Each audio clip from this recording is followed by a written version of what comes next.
High very good morning. আমি স্মিতা শাস্ত্রী। আমি আজকে এলাম মিথুন রাশি জুলাইয়ের যে কটা দিন বাকি আছে এবং আগস্টের টোটাল 10 আগস্টের জন্য লাভ লাইফ প্রেডিকশন নিয়ে মিথুন রাশি বা জেমিনাইজের জন্য। ফার্স্টেই বলি জেমিনাই, তোমরা এমন একটা এখন এনার্জিতে আছো যে তোমরা তোমাদের লাভ লাইফের মানুষকে সার্চ তো করছো, ফাইন্ড আউট করছো, বা তার প্রতি তোমরা অ্যাফেকশনের যে চাইছো তাকে প্রপোজাল দিতে।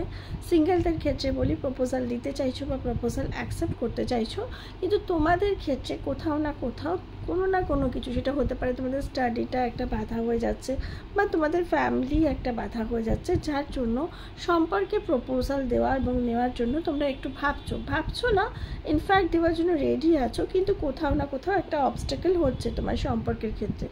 জেমিনাই মানে মিথুন রাশি যারা সম্পর্কে আছো তাদের সম্পর্কের মানুষের প্রতি ডেডিকেশন তো প্রচুর আছে, কিন্তু যেহেতু তোমরা সম্পর্ক এবং ফ্যামিলিকে ব্যালেন্স করতে পারছো না, তো সেই ক্ষেত্রে তোমাদের সম্পর্কের মধ্যে কিন্তু একটা ডিফারেন্সেস, একটা ডিস্টেন্সেস এই সময় আসতে দেখা যাবে। তোমরা যতটা পারবে তোমাদের ডেডিকেশন দেখাবে বটে, কিন্তু তোমাদের ডেডিকেশনে কোনো না কোনো রিফ্লেকশন এমন থাকবে যেখানে তোমার পার্টনার একটু হলেও ইনসিকিউর ফিল করে। তোমার পয়েন্ট অফ ভিউ থেকে বসে দেখবে না, তোমার পার্টনারের পয়েন্ট অফ ভিউ থেকে বসে দেখবে যে সেখানে সে একটা ইনসিকিউরিটি ফিল করছে। ইন দ্যাট কেস তোমার সম্পর্কটা যতটা মানে সচ্ছল থাকা দরকার, অন্য কোনো প্রবলেম না থাকার জন্য, ততটা সচ্ছল থাকবে না, কিন্তু সময়ের সাথে সাথে সেটা কিন্তু আস্তে আস্তে রিকভার করবে এবং তোমাদের সম্পর্ক ঠিক জায়গায় যাবে আশা করা যায়। যাদের ব্রেকআপ হয়ে গেছে মিথুন রাশি, তাদের ক্ষেত্রে কিন্তু নতুন সম্পর্কের একটা পসিবিলিটি আছে, কিন্তু নতুন সম্পর্কের আগে অনেকটা ভেবে চিন্তেই তোমরা সম্পর্ককে অ্যাকসেপ্ট করো, কারণ এই সময় কিন্তু এক্স থেকে তোমার জীবনে যদি কেউ ফিরে আসে, সেই সম্পর্কটা খুব একটা ফ্রুটফুল হবে না, তাই জন্য নিউ রিলেশনশিপ হলে সেটার ব্যাপারে ভাবতে পারো। ম্যারিড কাপলসের ক্ষেত্রে সেরকমই পরিস্থিতি যেরকম হচ্ছে লাভ রিলেশনের মানুষজনের মতো।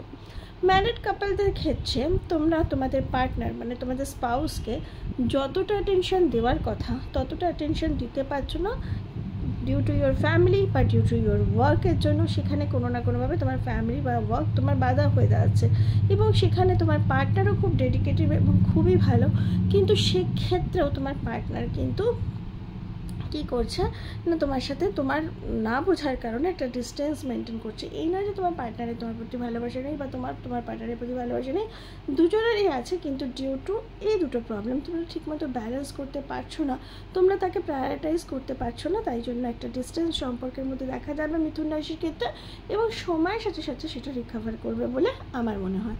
তাহলে মিক্স অ্যান্ড ম্যাচ রিডিং মিথুন রাশির ক্ষেত্রে আশা করি ঠিক হয়ে যাবে। Don't worry about it. আসছি নেক্সট ডে, বাই বাই।